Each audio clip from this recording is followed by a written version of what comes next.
Your mind is the real battlefield. Not candles, not chants, not shadows on walls. Because from the moment humanity learned fear, the human brain became the most powerful weapon ever discovered. And what we call black magic is often nothing more than a deep psychological invasion dressed in mystery, symbolism, and ancient language. An invasion that works not by supernatural forces, but by expectation, belief, suggestion, trauma, and the fragile wiring of human perception. Because the brain does not need reality to react. It only needs conviction. And once conviction is planted, the body follows, the emotions obey, and the life itself begins to bend. And this is where psychology quietly takes control while the victim looks toward the dark sky, searching for demons that never arrived.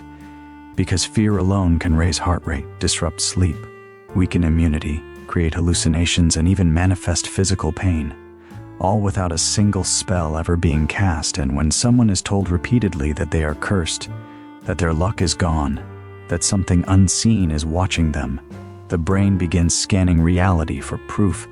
And in that desperate search, it finds patterns where none exist, connecting random events into a terrifying narrative that feels undeniable. Because the human mind is a pattern-making machine, evolved to protect us from danger, but easily hijacked when danger is imagined rather than real. And once this narrative is accepted, confirmation bias locks it in place. Every failure becomes evidence. Every coincidence becomes a sign. Every headache becomes proof that something dark is working. And slowly the person stops trusting logic and starts trusting fear. And this is the exact moment when psychological black magic succeeds, because the power was never outside. It was always within, silently waiting to be activated. And those who claim to practice black magic understand this deeply.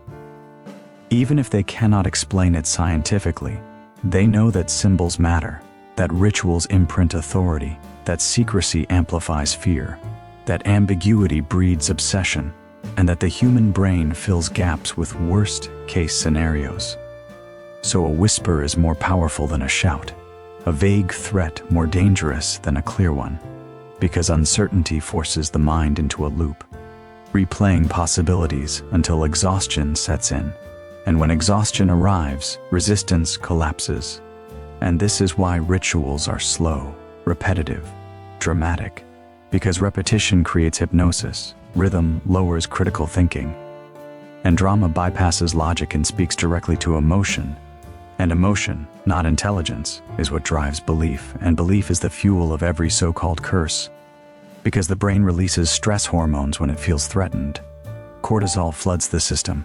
Sleep breaks down, digestion weakens, memory falters, and the person begins to feel that life itself is slipping, not realizing that the body is simply responding to a perceived danger, not a supernatural one. And once the body starts malfunctioning, fear deepens, creating a self-feeding loop where fear causes symptoms, and symptoms confirm fear. And this loop can destroy confidence, relationships, productivity, and even identity, because when the mind believes it is powerless, it acts powerless, making bad decisions, avoiding opportunities, isolating itself, and slowly shrinking its own world. And then comes the final illusion, the illusion of control, where the victim believes that only the same dark forces can remove the curse, trapping them in dependency, because psychology shows us that humans will cling to any system that promises relief from fear, even if that system created the fear in the first place. And this is why fake healers and manipulators thrive, because they offer certainty in a chaotic, emotional storm. And certainty feels safer than truth when someone is terrified. And all of this happens because the mind confuses meaning with reality, because meaning is emotionally charged, while reality is often boring, complex, and unsatisfying. And the brain prefers stories over statistics, symbols over science, feelings over facts.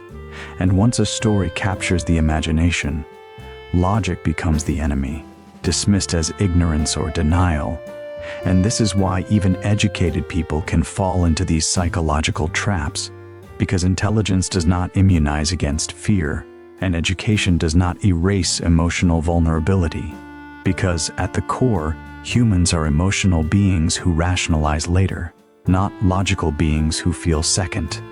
And black magic thrives in moments of loss, grief, failure, heartbreak, uncertainty, and transition.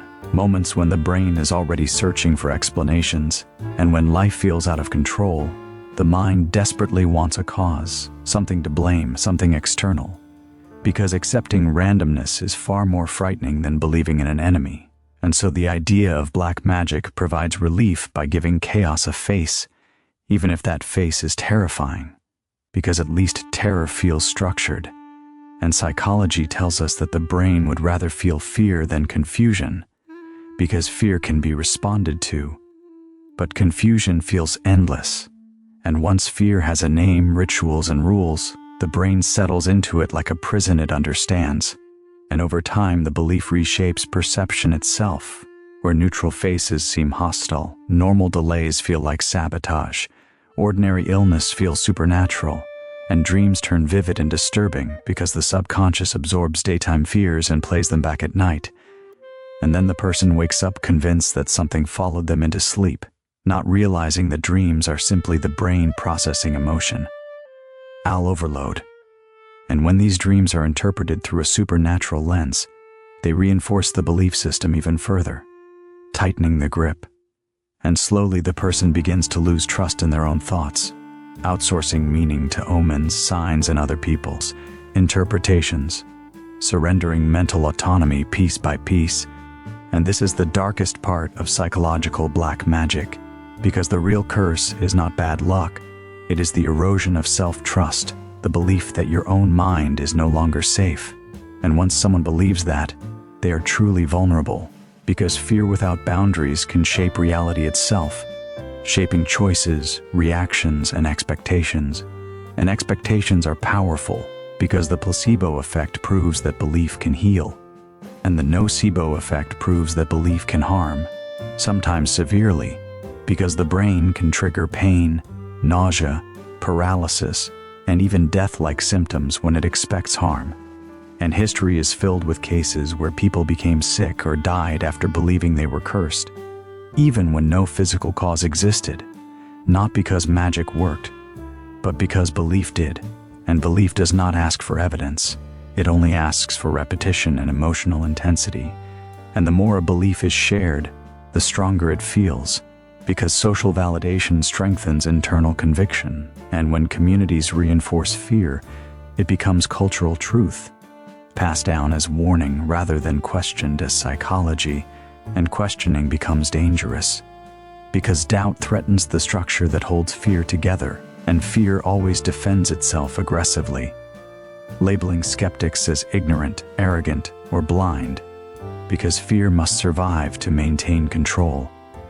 And yet the moment someone understands that their mind is the target, not their soul, not their destiny, something shifts, because awareness weakens manipulation, knowledge disrupts illusion, and understanding breaks the spell, because once you see the mechanics, the mystery loses power, the symbols fade, the rituals look theatrical, and the fear loses its grip, because fear thrives in the dark, but psychology shines light, and light does not fight darkness.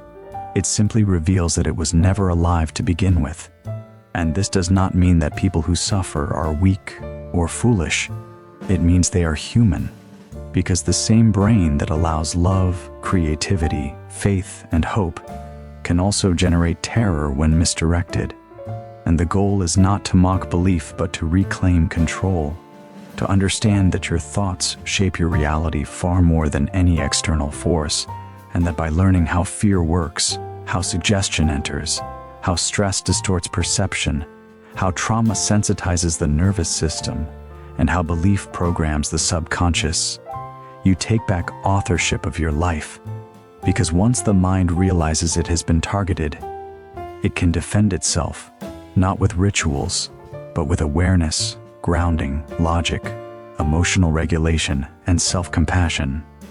And when fear arises, instead of asking who did this to me, you ask what is my mind responding to?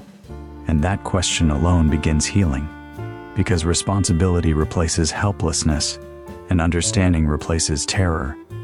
And slowly the mind remembers its strength, its resilience, its ability to question, and its power to choose meaning rather than inherit it.